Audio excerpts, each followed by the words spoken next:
Big warm up for Tim. Thank you. Switch over those. Yeah. Oh, this is perfect. This is a perfect number of people, really. We can have it quite free-flowing. So if you've got questions as we go along, please do just shout out. We don't need to make it formal and wait till the end. So.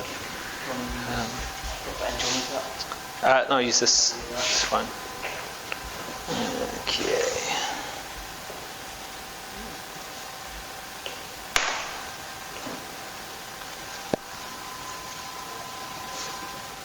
Hey. Cool. So yeah, thanks for having me. It's a pleasure to be here to talk to you about systems thinking. From the slide before, actually, that Tom introduced around lightning talks, so it said on there was one idea which was something you learned at your last conference. I was actually introduced the subject of systems thinking when I went to Agile Cambridge last year. When was that? August, September time. By a few guys. There was Ben and Priya, where they're from Redgate. And they introduced me to the subject, and it fascinated me, and I thought, right, I need to go and learn more about that. So I did, and now I've turned it into a talk of my own. So that's a bit of a grandiose title. I'm not sure I can actually back that up with any evidence, but it's definitely, saved countless lives and saved organisations and people loads of money along the way. Okay, so tonight we're going to introduce some systems thinking concepts, look at some tools and techniques, review some case studies, see where complexity theory fits in, and also talk about how to change your thinking. I've put this as optional because I'm not here to indoctrinate you into some kind of cult or anything. These are just some suggestions if you want to go and learn more about this. So this is supposed to be an introduction. I'm no expert in this myself, but I just found this really interesting and wanted to share. Okay. This is where the mouse looks working. Okay, so what is systems thinking? I'm actually not going to start there. I'm going to start with what is a system. Just conscious that some of the guys here, as I was an engineer, when I think of systems, I think of IT systems. When we're talking about systems thinking, though, we're talking about all different types of system. So, obligatory word cloud in here. Some examples of systems: Agile Northants. This is a system right here. Your street, a gym, a Scrum team, Jira. These are all examples of systems. Okay. So by definition, an integrated whole distinguished by its particular purpose for a particular observer, the whole's essential properties arise from the relationships between its parts. This is a bit wordy, a definition, that one, but I like it because it calls out a particular purpose for a particular observer. So it brings in people into the equation. So people are part of the system. So I think it's just important to try and iterate that point. Simpler definition. I think I've stood too far from the... I'm having battery problems. That would be good. Yeah, if you have, that would be great. Or, simpler, a set of things working together as parts of a mechanism or an interconnecting network, a complex whole. I don't know, it might be that that's in there as well. Just take that out. Sorry, guys. Really again. I'm going to pop that in. I actually think it was occasionally, but... Let's try this. Cool, seems to be working. Right, sorry for the interruption. So just to reiterate, so a set of things working together as parts of a mechanism or an interconnecting network, a complex whole. Okay. Systems thinking, not quite yet. I'm going to talk about linear thinking first. So linear thinking, belief that things are predictable and orderly, quick to identify the relationship between cause and effect, concerned with assigning blame, focusing on trying to fix symptoms, breaking things into component pieces and focusing on those isolated elements, and often leads to action planned in detail. Systems thinking, then, is more of a holistic approach. So it considers the context of larger systems, unifies elements of the system and focuses on the relationships between them, tries to identify patterns, considers the duration and impact of time, and is open to there being multiple causes and resulting effects. So I said I was going to introduce some tools and techniques. The first one of those is the iceberg, the systems thinking iceberg. So If you can't see that, sorry, this is my drawing. At the top you've got events above the surface, okay? And then just below the surface you've got patterns and trends. Below that, underlying structures, and right at the bottom you've got mental models.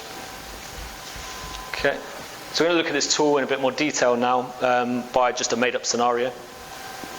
So the event, an engineer and an engineering team hands in their notice. Okay, so you can take that isolated event and you can have a conversation with them and say, you know, we really want you to stay.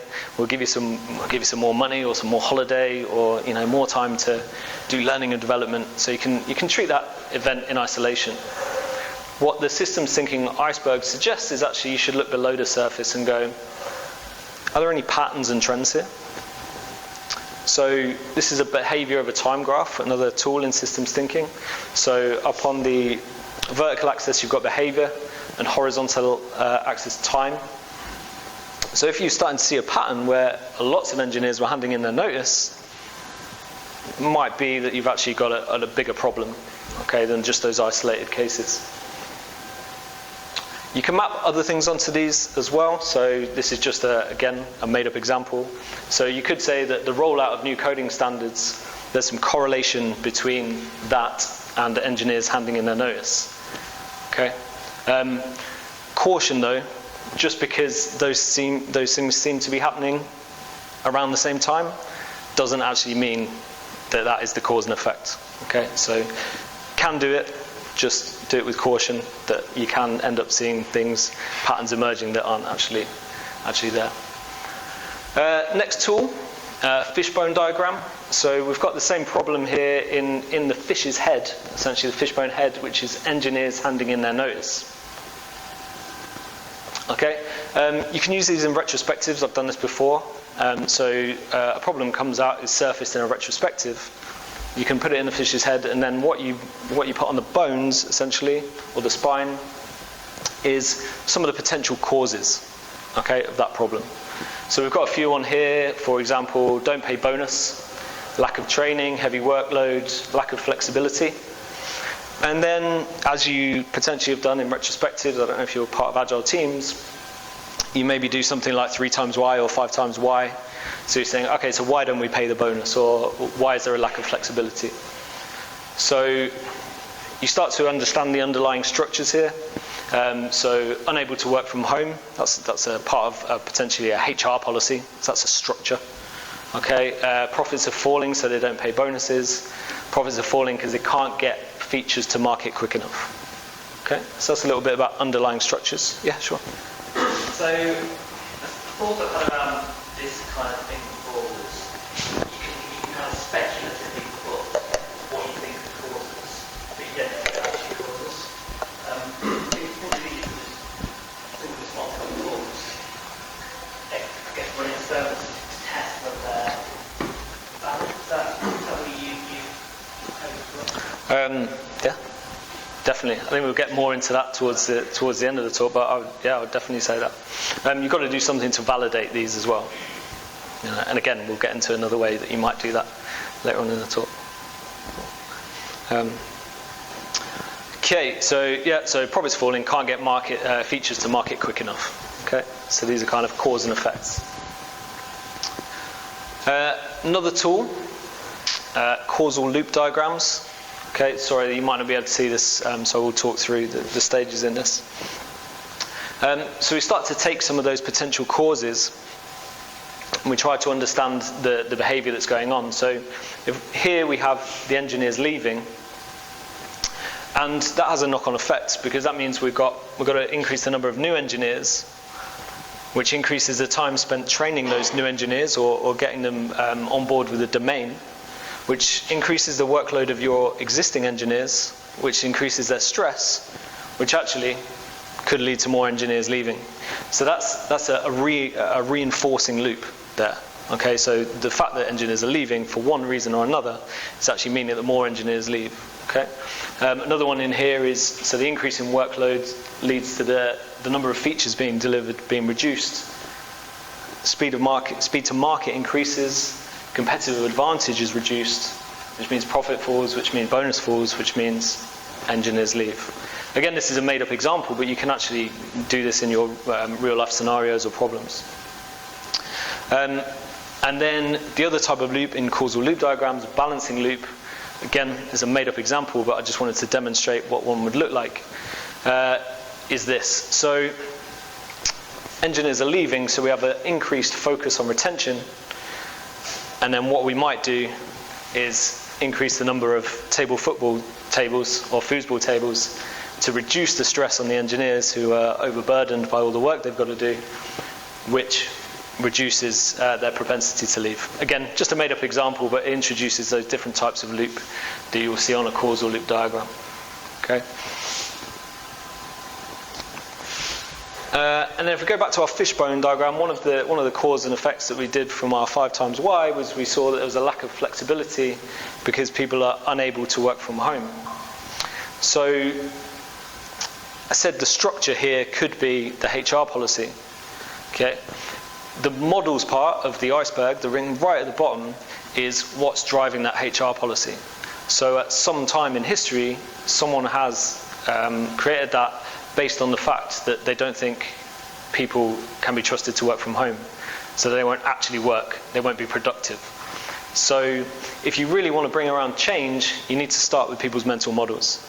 Okay, so people cannot be trusted to work from home is the mental model, which drives the structure of a strict HR policy, which results in a pattern we saw in our behavior over time graph, which meant multiple resignations due to lack of flexibility, and that one event that we saw at the top. Okay, so we're just trying to really understand all the dynamics, everything that's at play. What you might also do is if you go back here to this behavior over time graph, you might want to think of larger systems. So we were talking about this being a holistic approach. So you could think, well, why are engineers suddenly wanting this flexibility? What are other companies doing? So if other companies have started to change their policies so that they're really flexible, engineers can work from home 3 days a week, they're going to be like, well, why can't I do that? So you can kind of start to see how, all these systems are interrelated. Okay. So, kind of answer your question a little bit now in terms of how do we get all of those potential causes? Okay. So I talked about using this in retrospective, so you're getting kind of the team's view of things. But how do we get all the voices of the system? Okay. So there's another technique that I'm going to use now, which involves toast. Okay. So this is where I'm going to ask you to get a little bit interactive. So there's a couple of tables. There's one there. There's one here. So you can get up and get your pens, your Sharpies that are ready. Yeah, good idea, get the lights on.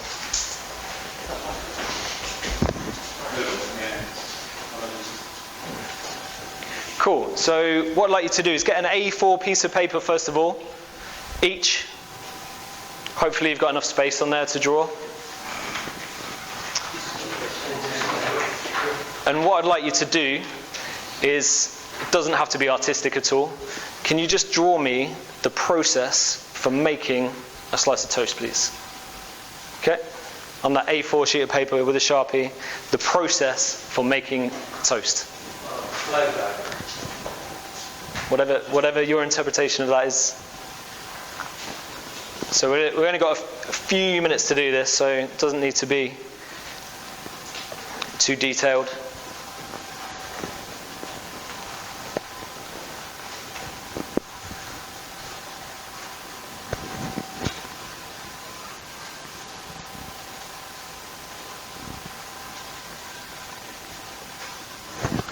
Probably the less words, the better.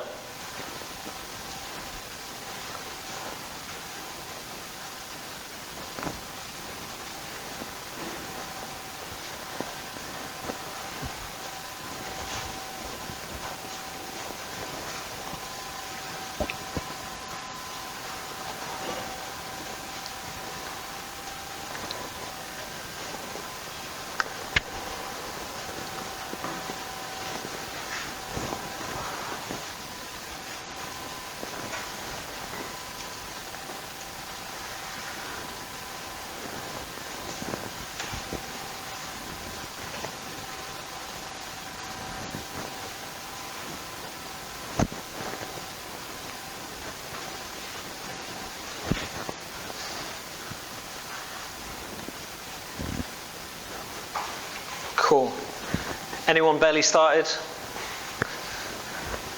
It's probably, I know Tom's a BA.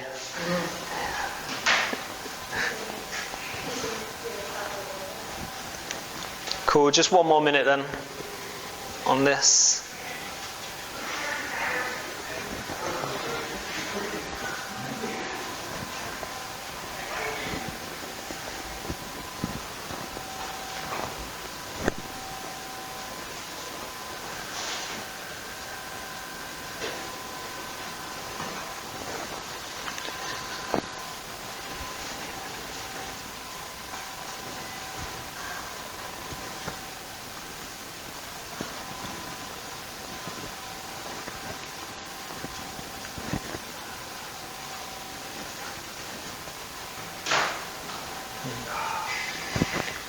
Cool. That's about time. You can stay where you are though.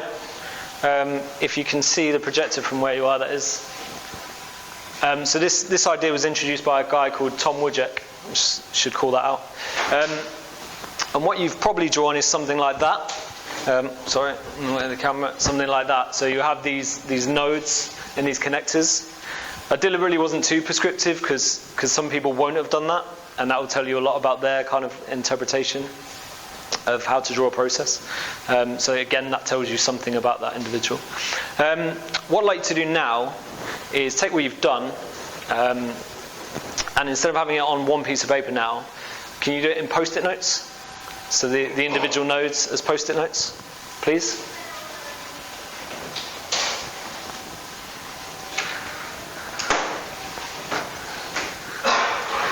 You might struggle. That's the most unique one I've ever seen. I like it. That's all right.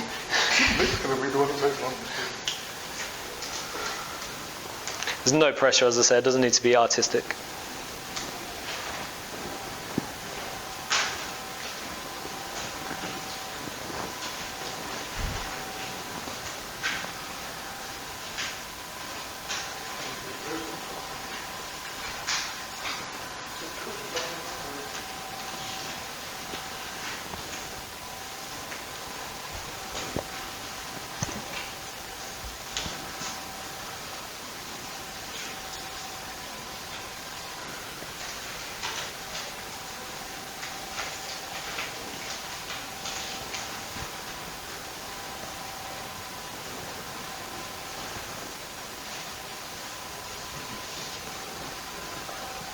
I thought wearing shorts was a bad idea when the rain started, but now it's really warm in this room, isn't it?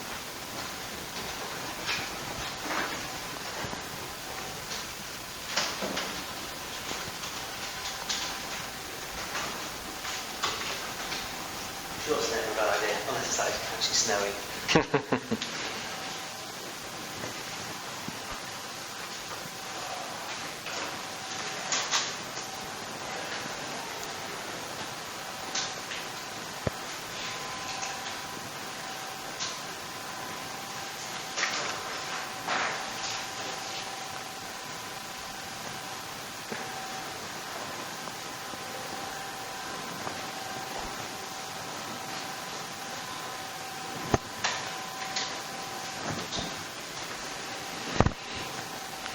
Just give you a few more minutes to do that, yeah.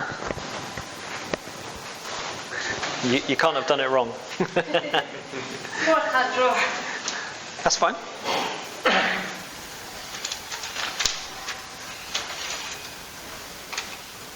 Don't worry, as I say, it doesn't need to be artistic. As long as you understand what the steps are.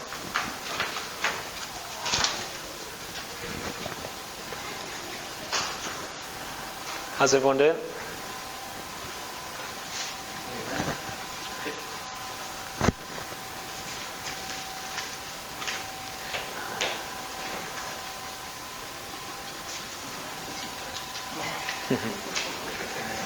Cool. Just like 30 seconds, unless it looks like everyone's finished actually. Oh, Dom just went on you. Cool. So what you should have now, or could have now, I shouldn't say should, there's no wrong way of doing this. something that looks like this. Okay, so you've got the nodes now and the connectors on separate sheets. It doesn't matter if you haven't got the connectors, don't worry about that. But you'll have individual Post-it notes with those steps on. Okay. What I'd like to do now is in 2s or 3s, self-organise yourself, is start to combine those processes together. Okay? Just pair up and combine them. There's plenty of wall space if you want to put them up on the walls.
Just a couple more minutes.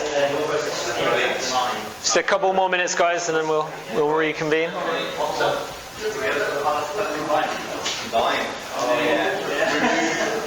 Remove when ready. It just says make it 1,000 words to say. Remove when ready.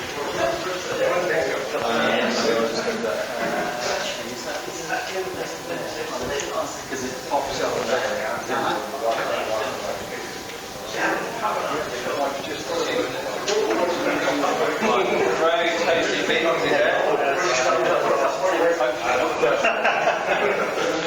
Alright, last 10 seconds. Pressure.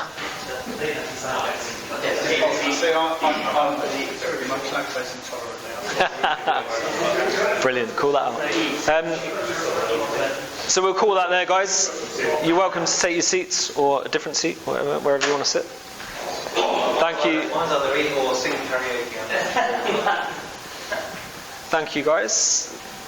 Welcome to take your seats now.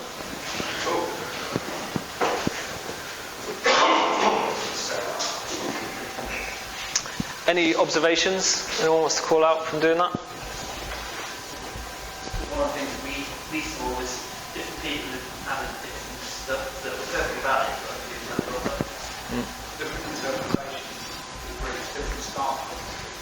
Yeah. Definitely. Details. Some people were a lot more in detail. So everything was possible.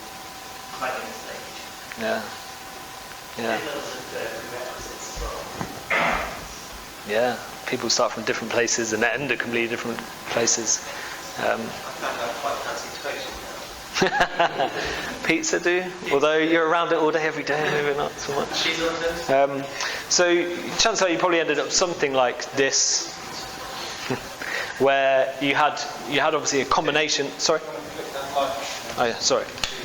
Yeah, perfect.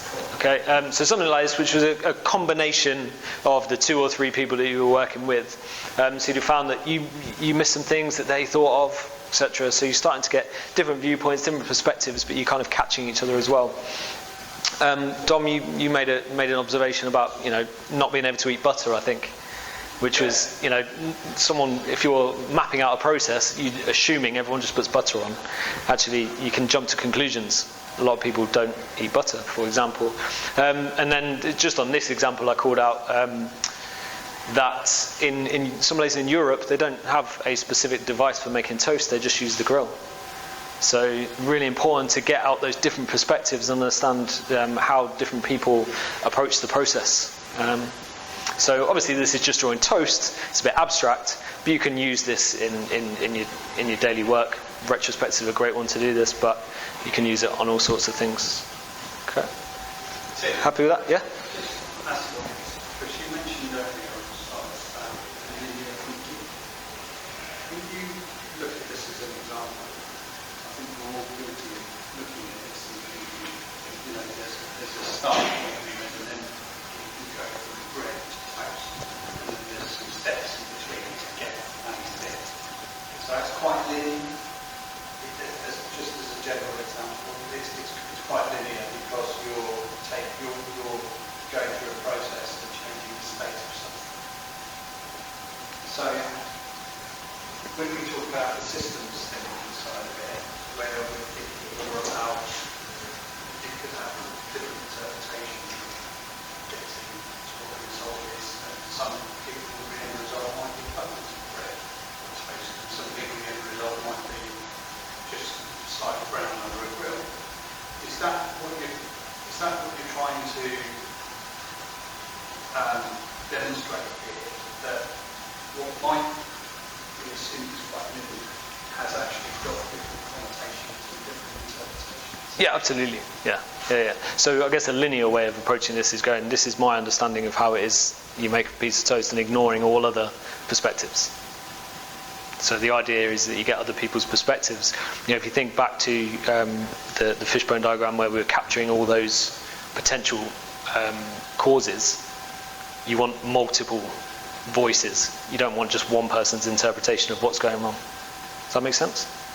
How does this fit then? That's not a process. How does it fit that you all the voices of, say, an engineer having this notice? Which bit are you doing this on? For example. So, as I said, so you could use this in a retrospective. So you could actually do this around, draw me the problem. You could make this abstract as you want. You could get someone to go actually use some Lego to describe the last iteration that we worked on. And then what you're doing then is you're getting them to talk about it. And what you guys did there, I heard there was a lot of conversation went on. You guys were talking about the differences in what you'd seen or observed, or the way you approach making toast. And if you think about the simple process of making a cup of tea, there's lots of different views on when you should put the milk in, when you should and it's about surfacing those different mental models, potentially, so that you can bring about change. If you don't understand what the mental models are or the structures are, how can you change them? You were the point about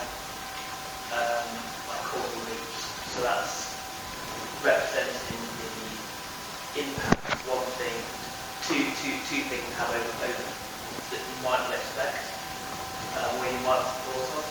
Does this show, try and show that as well, how things have impacted the one person might, Tesco winning out, you might cause Tesco to run out of credit, too many people go and start making toast. I can't process that right now. So what are you saying that? So the tools that you showed earlier, they allow you to kind of uncover impact, how something's impacted that you might like the engineer. Definitely. I mean, you responding to changes in the environment. So, for example, when Wimbledon is on, you're going to get more people eating strawberries and cream, right? So they need to respond to that. So that's a cause and effect, isn't it? Does that answer that question or not? This is getting voices of the system to get all the potential causes. Does that make sense? So, when we're filling in that fishbone diagram, one person could do that in isolation and make assumptions about what the causes are. That's very linear thinking. Or if you get multiple people together that are part of the system, they can start to build up that picture of the system, rather than just having one person's perspective, one person that can eat butter's perspective. Is that clear? Okay, cool. So the context of the engineer having to know social this, would it be that you'd ask some engineers to map out the process of why they need the chip, and she has some managers to do that, and then get some managers, some engineers together to combine and compare their notes. Absolutely, but not a process. Does that make sense? So what's their interpretation? What's their viewpoint? Definitely. It doesn't have to be drawing a process. You can approach it in any way you want. As I said, abstract, you could use Lego. What's it like to be an engineer here? Make that out of Lego, and you start to expose their beliefs about the system. So the fact that we modeled make a linear process was because we were talking about a linear process.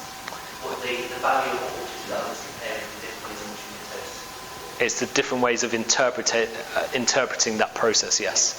It doesn't have to be a process. You don't have to draw it as a process map. It can just be, draw me a picture of a developer, a typical developer in this organization. You could, someone might draw him with, smoke coming out of his ears, and that will tell you a lot about, what the perception is of working there is, I'm always stressed. Or they might just be like, chill, so, So their processes, you draw processes, therefore the effects, you draw what's the effects. Yeah. I don't think there's a right and wrong. It's just use some mechanism for getting different people's viewpoint. I think is what I'm trying to really get across here is, whether it's drawing the process, whether it's, as I say, using Lego. I think if you've been in retrospective before, sometimes the loudest voice wins through. I guess what we're always trying to do in retrospective is find ways of getting everyone's voice. And this is one way of doing it. There's loads of others. Okay. Sorry, just interested time, and if pizza turns up, you're not going to pay any attention to me. So, cool. So, introduce quite a number of tools now. Another thing in the Systems Thinkers Toolbox are archetypes. So these are kind of common patterns that have been observed over time. So when you look at the problem space or systems, you see these repeated over and over again. Okay. So limits to growth. This is all about market saturation. So if we take the example of Apple, they're only going to sell so many iPhones because you hit to that point where you've got no one to sell iPhones to anymore. Okay. Escalation. Good example of this is, for example, the mafia. Okay, so if you've got two competing mafia families, and that one takes out a hit on someone in one of the other families, they'll retaliate. The violence escalates to a point where no one really wins. So if you know your Godfather films, at some point they have to sit down and have an arbitration and decide, actually, we've got to stop this, or we're all just going to be dead soon. So that's another example of an archetype. There's about a dozen of these. I suggest you look them up and have a look, and you'll be able to think, yeah, I've seen that in this scenario, that scenario. Final one that I'm going to talk about before we go into some examples is the growth paradox. I'll talk about Apple again. For Apple's growth in selling phones, Nokia has all but disappeared. It's not possible for there to be growth in all areas of the system. Growth here means that actually something will be diminished over here. It's a bit like physics. For every action, equal opposite reaction. Okay, so to introduce another archetype, I'm just going to actually introduce a bit of a case study or something from the history books from the archives. So this is about malaria in Borneo in the 1950s. Anyone familiar with the story? I know Tom and Mike, you will be. Anyone else? Cool. So, apologies again, this is a bit small, you might not be able to see this, but this is a little islander with some mosquitoes buzzing around his head. These are the Dayak people who, from Borneo in the 1950s, had this problem with mosquitoes and malaria. So they phoned the World Health Organization. So we've got this problem with malaria, can you help? The World Health Organization said, yeah, we've got a fix for that. So they said, we've got this substance called DDT, and we can spray it all over the island. That will kill the mosquitoes and solve your malaria problem. So obviously the Dayak people said, yeah, crack on. So they did, and they sprayed the DDT all over the island, and the islanders were very happy. Okay? But there's a problem. The DDT also killed a species of wasp. the wasps used to feed on a species of caterpillar that liked nothing more than the materials used in the Dayak people's houses. So the roofs for their houses were made of this material. So these worms now, their population rises because there's nothing eating them. So they go to town, quite literally, on the Dayak people's houses. So they've gone from having malaria, a problem with malaria, to now, they've kind of fixed that problem with malaria, but now they've got no roofs over their head. Probably a trade-off. You'd probably take that. That's okay. You can rebuild. But it got worse. Oh, so much worse. So DDT has a half-life of about 8 years, and that built up in the systems of geckos on the island. So the geckos have got a pretty good tolerance to this DDT, but cats don't. So when the cats ate the geckos, because they didn't have that tolerance, they died.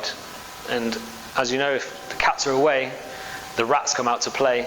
So the rat population rose, and with it they brought plague, and also depleted the Dayak people's grain stores. So they've gone from having a problem with malaria to now having no roofs over their head, serious case of plague, and nothing to eat. So, what do you think they did? Did you write that on Postit Notes? Always need Postit Notes. No, they did something surprising actually to me. They got back in touch with the World Health Organization, who'd sprayed this DDT, and said, look, we've got this new problem now. So they got in touch with the World Health Organization, and they said, we don't really know what to do about this. Leave it with us. And they went away and they came up with a bespoke solution, which was to airlift live cats into Borneo to go and get on top of the rat population. Okay, it's a true story. It's happened. Okay, and this is not a one-off. So this is an archetype in systems thinking, which is called fixes to fail. And so you've got the problem symptom over here, which leads to a fix being applied, which reduces the symptom. So this is a balancing loop. We talked about causal loops earlier. And what we've got at the bottom though here is, this is new actually, I've not introduced this, so these two lines mean a delay. So after a delay, there's an increase in unintended consequences, which increases the symptom. Okay, and that's a reinforcing loop. So we've tried to balance, and then actually, as a result, we've actually increased the problem. So we can map our problem over that, in that we'd have, this is Dayak people dying, this is the DDT, and this is the plague. Okay, does that make sense? Okay, and then we can put this in a behavior over time graph with the deaths on this vertical axis, time on the horizontal. You can see when the fix is applied, there's a reduction, but actually it comes back and actually could get worse. Okay. So that's another common archetype. Just one more archetype. As I said, there's about a dozen of these. Anyone familiar with the 3 strikes law in America? Yeah. Okay. So this was back in the 90s. There was a serious crime committed. A guy on a moped drove alongside a young lady in a car, attempted to mug her at gunpoint. Something went wrong. Gun goes off. The young lady dies. And there was a massive backlash in America because the guy who committed that crime on the moped had a really long criminal record, rap sheet to use the American term. So he had about 7 serious offences, yet he was allowed out on the streets to commit this terrible crime. So they introduced this 3 strikes law, which said if you've committed 2 serious crimes, if you commit a 3rd crime, regardless of severity, you're going to go to prison, we're going to lock you up and throw away the key. Okay. So, again, unintended consequences of this. The gangs in America started to recruit younger gang members because they weren't subject to this 3 strikes law because they were treated as juveniles. So under 18, you've got a juvenile record which gets wiped when you get to a certain age. So they were recruiting younger gang members, and then once those younger gang members are in that criminal life, there's a good chance they're going to stay in it. Okay. So that's unintended consequences number 1. Unintended consequence number 2, there was zero flexibility now for the courts. So before in America there was this idea of a plea bargain. So if you've committed the crime, it's pretty obvious you did. You'll admit to it for a reduced sentence, because that saves the courts a lot of effort and a lot of money. But once they introduce this law, there's no way, if you're on your third crime, you're going to go, yeah, I did it.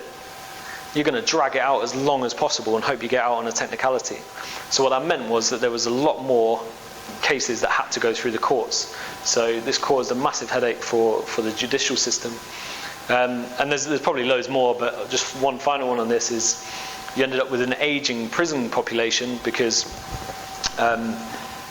you end up with people committing that third crime. There's lots of examples, if you go and look at this, of one off the top of my head is a guy who, he was on the streets starving, he stole a slice of pizza.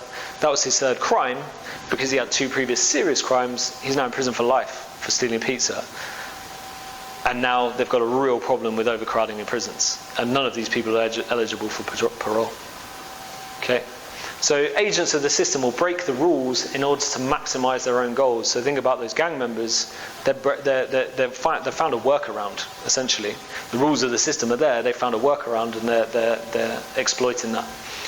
And over-constraining a system often leads to those workarounds. So it's a bit of a reflection then on systems thinking, just around cause and effect. Just be mindful that it's not always obvious. Try and get the voices of the system, but what if you can't get those voices of the system? And what if you try and get the voice of the system and you map it and it's still not obvious? And it's possible that you've stumbled across complexity or a complex adaptive system. And that's where Connivin comes in. Anyone heard of Connivin? Yeah, cool. Okay. So Connivin is a sense-making framework. It's a Welsh word which means habitat or place of multiple belongings, introduced by this guy, Dave Snowden. If you take nothing else away from tonight, I would take that away and go and look up this guy, if you haven't already. Brilliant speaker, great ideas, a thought leader really in complexity theory. He introduced this in 1999, and then it was published in the Harvard Business Review in 2007. I've got a larger one here, hopefully you can see it from there. But essentially it's made up of these 5 domains. So we've got the obvious domain, the complicated domain, complex domain, chaotic domain, and in the middle here is disorder. So I'm just going to go through each one of these and give a bit of a talk through. Just bear with me while I have a sip of water.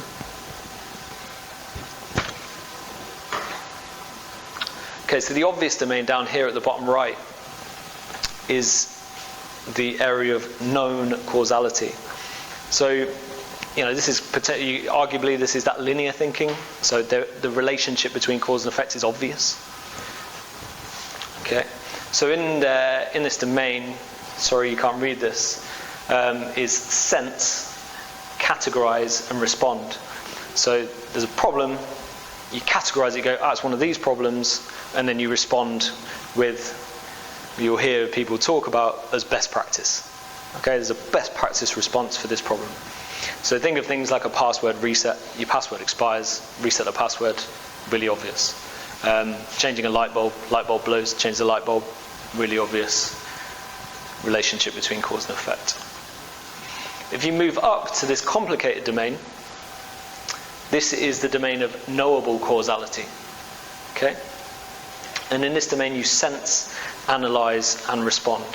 Often called the domain of experts, and arguably where systems thinking or general systems thinking fits. Okay, so that kind of idea of mapping the voices of the system, getting those viewpoints, understanding the causes and their effects. And this is the domain of good practice, domain of experts. So it's problems that you can approach and you can solve easily. I say easily, not necessarily easily. They're complicated problems.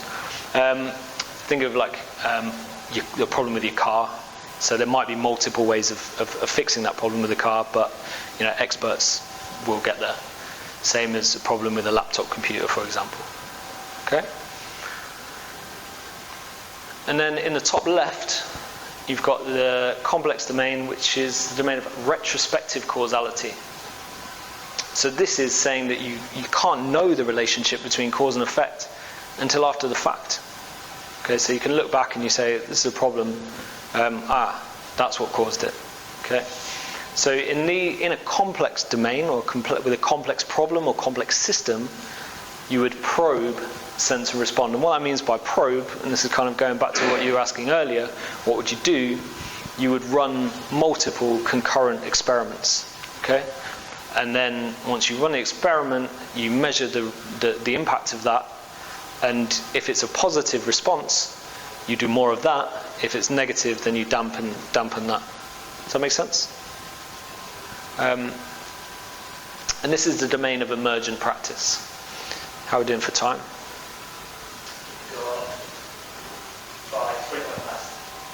Okay. Okay, I'll speed through this then. So, some examples of complex systems. So, the reintroduction of wolves into Yellowstone Park. So that was an apex predator. It all died out. But then there was a problem with the deer population. It rose dramatically.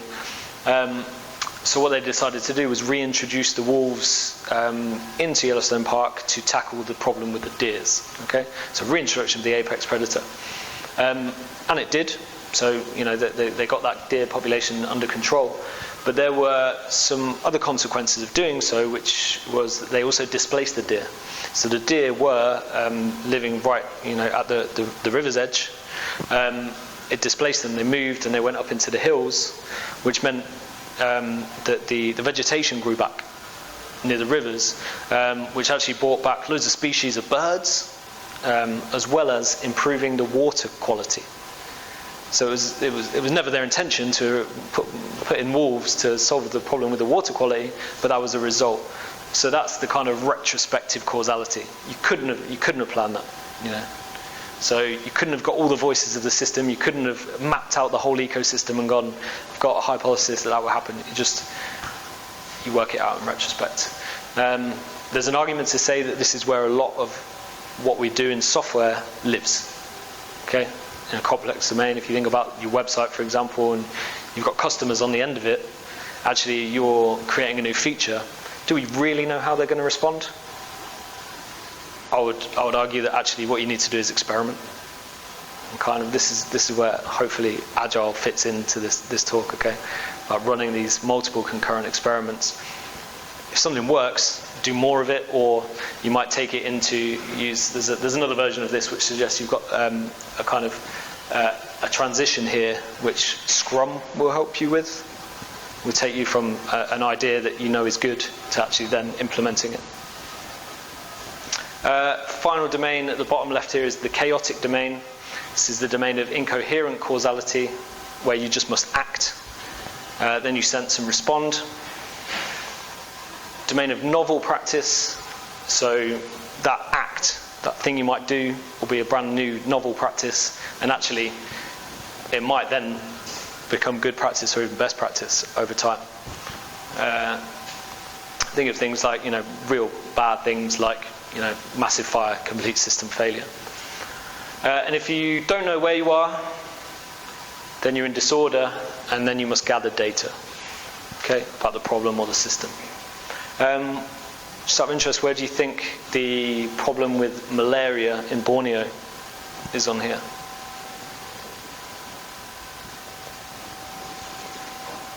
Sorry? Complex.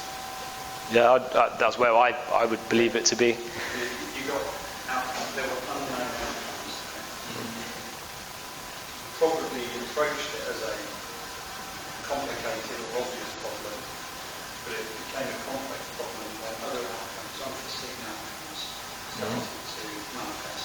Yeah. You could say they treated it as an obvious problem by going, yep, we've seen that before, categorised DDT. And that's what this is deliberately here for in the Connivin framework, is that if you think you're in an obvious domain and you treat the problem as an obvious domain, an obvious domain problem, you fall over this cliff, very deliberately a cliff, into chaos. So you could say that they treated it as an obvious problem. The DDT meant that they actually went into chaos with the plague, problems with their food stores and the problems with the roofs over their houses. And then once they acted, there was a novel practice created, which was the airlifting of the live cats into Borneo. It's one way of interpreting it. Had they thought it was a complex problem to begin with, they might have done a more subtle introduction of the DDT, and also deployed other things like mosquito nets, etc. Okay. So just to kind of summarize that, systems thinking versus complexity theory. So in systems thinking, you set a goal or a future state and work towards it, or close the gap. So you've kind of got this X marks the spot, which is the treasure here, and you've got these milestones. So you go past these mountains and this camp and past this island, and then eventually you get to the treasure. Okay.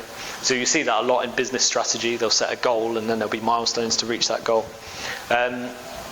In complexity theory, what we're saying is actually all we want to really do is set a direction of travel. Okay. The reason being is if you're so set on that goal and those milestones that you're trying to get to, you might actually miss the treasure that's 100 meters from your door. Does that make sense? So what we're trying to do is run multiple experiments, and then we'll find something good, and then we'll do more of that. So, by way of summary, and then we can all have some pizza, or you can go home and have some toast if that's what you prefer. Don't treat problem solving as one size fits all. Take your time and make less assumptions. Use tools to make sense of the problem or the system and gather the voices of that system. Listen out for catchphrases like the problem is we need more X, Y, Z. That's kind of a bit of a linear thinking approach. You've seen that symptom and you're like, we can't get features out quick enough, we need more developers. Actually, there might be a problem with your deployment pipeline. Just be careful of those catchphrases. Be mindful of context. This one is really key. Is you'll have heard this so many times in over your working lives where someone goes, at my last place we did this. At my last place we implemented that. And yes, it might work. Okay, I guess that you've got scaling frameworks here as well. Someone comes along with SAFe and says, do SAFe, ignoring the context. And that's where complexity theory says, start with where you are now, map the present, and see what you can change. What experiment can you do? It's not to say we can't learn things from SAFe or LESS or other scaling frameworks. It's just we'll take those and we'll actually experiment with them rather than trying to implement them wholesale into a context where they don't necessarily fit. Try and understand people's underlying mental models and see things from other perspectives. If you're dealing with complexity, start from where you are. I think we've covered that. And use constraints with caution, as over-constraining a system can lead to workarounds. Think of the juvenile gang members. And that's it from me. Thank you very much.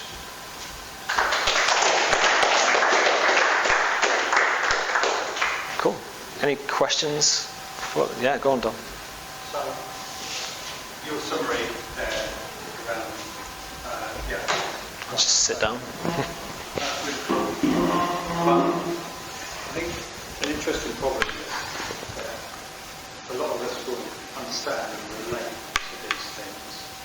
The constant issue we face is being granted time and autonomy to bring these kind of things together and trial these tools.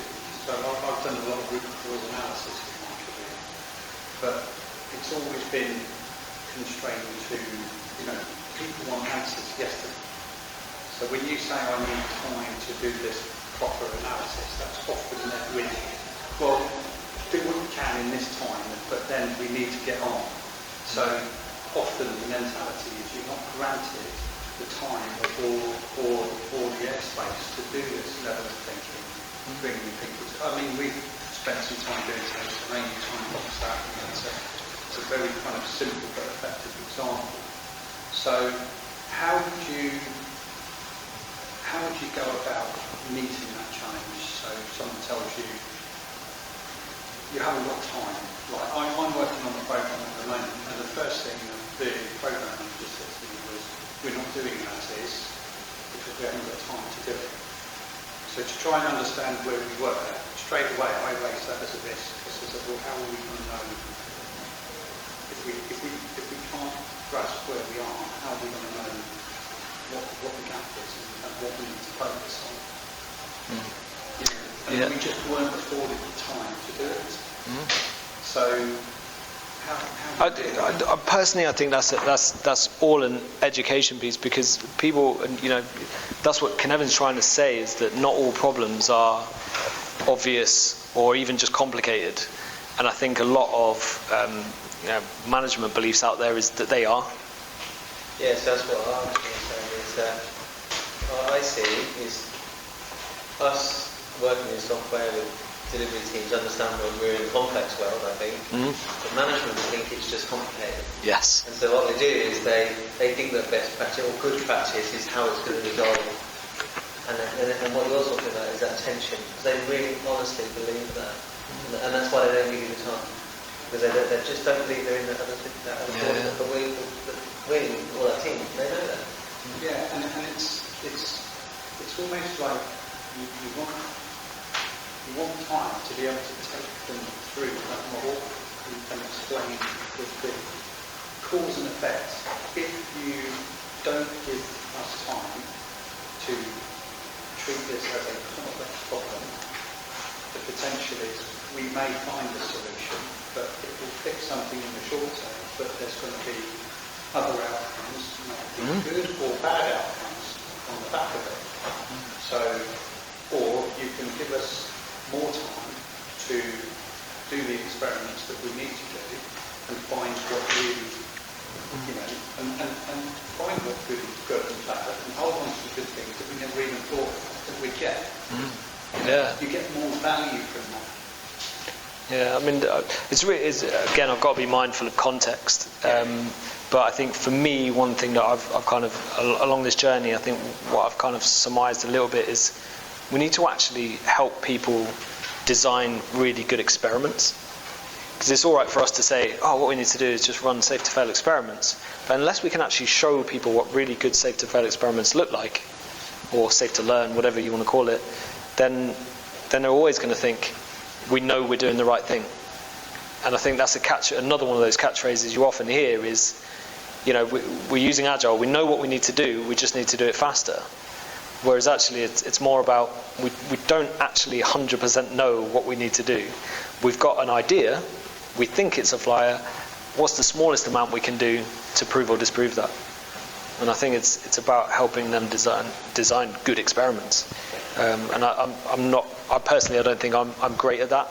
And I think that's what I've taken away from this kind of journey I've been on learning about this stuff, is that actually, yeah, it's easy to say experiment, but what does that actually look like? How can we help? A good tool actually for that is a Lean UX canvas. I don't know if anyone's seen the Lean UX canvas, but definitely worth looking at just to get into a habit of writing good experiments, really.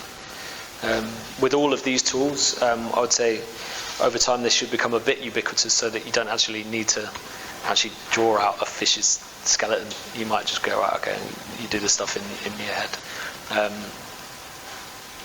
But yeah, I don't know if that answered your question, Dom. It's just... Yeah, I think it's just getting them to recognise that not everything exists. I appreciate all the time loss, everything. I appreciate that time is money and all that sort of stuff, but more often than not, we'll have a solution and we'll take time to deliver that solution, and then by the time it's delivered, it's not the right solution because the problem itself has changed. Yeah, that's that complex adaptive problem. Yeah. You know, and then we're back to square one, and then it doesn't feel like we learned the lessons from that. Yeah. So I guess it's mental models, isn't it? You know, go back to the systems thinking iceberg. You know, people have got mental models that they've built up over, you know, decades. You know, and people genuinely think when you hear them say, "Oh, this is what we did at my last place," you know, they're looking at that through rose-tinted spectacles. A lot of the time, you know, it didn't actually work that well there either. It's just what they know. Well, then what they're doing is they're carving out the bit that works in the context of that problem and trying absolutely. to not understanding. Yeah. And that's the whole education thing is, you know, don't lift and shift things, different content. We know it doesn't work with safe. Why would you do it with any other kind of framework or something? You guys must want pizza. I'm hanging around, so if you've got other questions, we're going to chat about it, then we'll chat about it. Thank you. Thank you. So yeah, so this pizza survivors, you can see, remember to put a post on LinkedIn, use hashtag Agile Northants, and when we're asked to finish pizza, we'll draw a book. So, tuck in.